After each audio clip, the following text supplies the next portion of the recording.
తులసి ఏం చేస్తున్నావు ఈరోజు బ్రేక్ఫాస్ట్? ఈరోజు బ్రేక్ఫాస్ట్కి special dish white sauce pasta. Oh, దీనికి ఏమేమి కావాలంటే ఫస్ట్ పాస్తా, నేను మ్యాక్రోనీ షేప్ తీసుకుంటున్నా, macaroni shape. Next cheese, butter, vegetables, capsicum, red capsicum, yellow capsicum, green capsicum, carrot, onion, chilli flakes, oregano flakes. First నేను onion cut చేసుకుంటున్నాను. Next carrot small పీసెస్గా cut చేసుకుంటే తినేటప్పుడు ఈజీగా ఉంటుంది.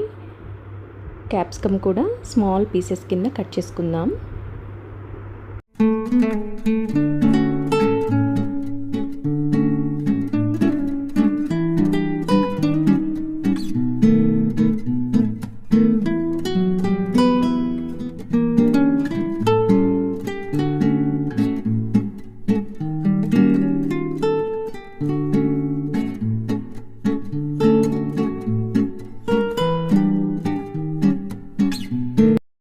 పాస్తా ఏ కప్ అయితే తీసుకున్నామో దానికి 3 టైమ్స్ మనం వాటర్ తీసుకుని బాయిల్ చేసుకోవాలి. దీనిలో కొద్దిగా సాల్ట్ వేసుకుందాం, ఎందుకంటే పాస్తాకి సాల్ట్ కూడా పట్టాలి కదా.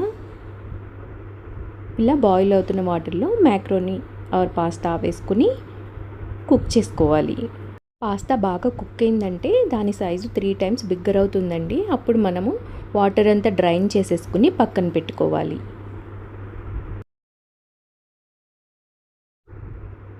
ఒక సెపరేట్ ప్యాన్ తీసుకుని దానిలో కొద్దిగా బటర్ వేసుకుందాము. ఈ బటర్ పూర్తిగా కరిగిన తర్వాత మనం ఆల్రెడీ కట్ చేసి పెట్టుకున్నాం కదండి ఆనియన్, క్యాప్సికమ్ అండ్ క్యారెట్, ఆ పీసెస్ మొత్తం దీనిలో వేసుకుని మనం వేయించుకోవాలి.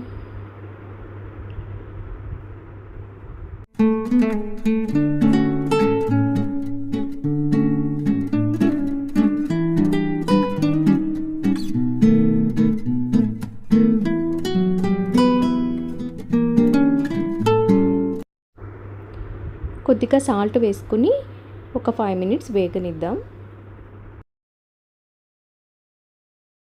ఇప్పుడు ఇంకొక సాస్ ప్యాన్ తీసుకుని దానిలో కొద్దిగా బటర్ వేసి, బటర్ పూర్తిగా కరిగిన తర్వాత దీనిలో 1 టేబుల్ స్పూన్ మైదా ఆల్ పర్పస్ ఫ్లోర్ వేసుకొని అది ఉండలు లేకుండా బాగా కలియబెట్టాలి.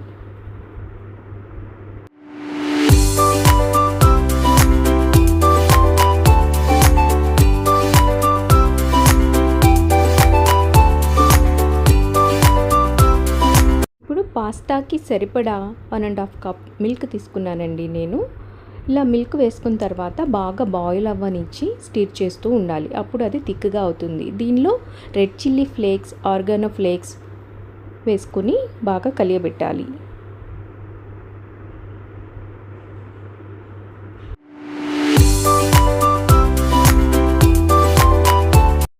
ఈ సాస్ కన్సిస్టెన్సీ దగ్గరికి వచ్చిన తర్వాత ఆల్రెడీ మనం వేయించి పెట్టుకున్న వెజిటేబుల్స్ని దీనిలో వేసుకోవాలి.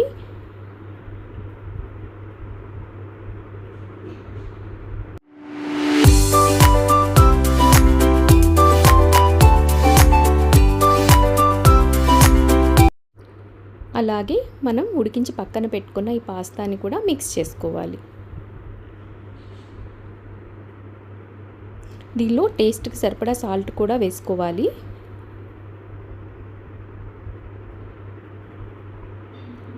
చీజ్ వేస్తున్నానండి ఇక్కడ. యాక్చువల్గా ఈ వెజిటేబుల్స్ పాస్తా వేయకముందే వేయాలి, నేను మర్చిపోయాను. సో ఇప్పుడు వేసాను.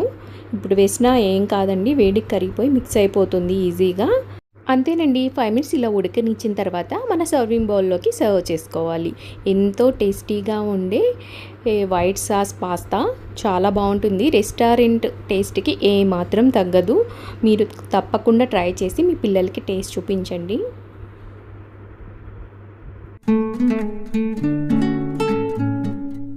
ఫైనల్గా చిల్లీ ఫ్లేక్స్, కొరియండర్ లీవ్స్తో గార్నిష్ చేసుకుంటే చూడండి, ఇది చూడడానికి ఎంత టెంప్టింగ్గా ఉందో.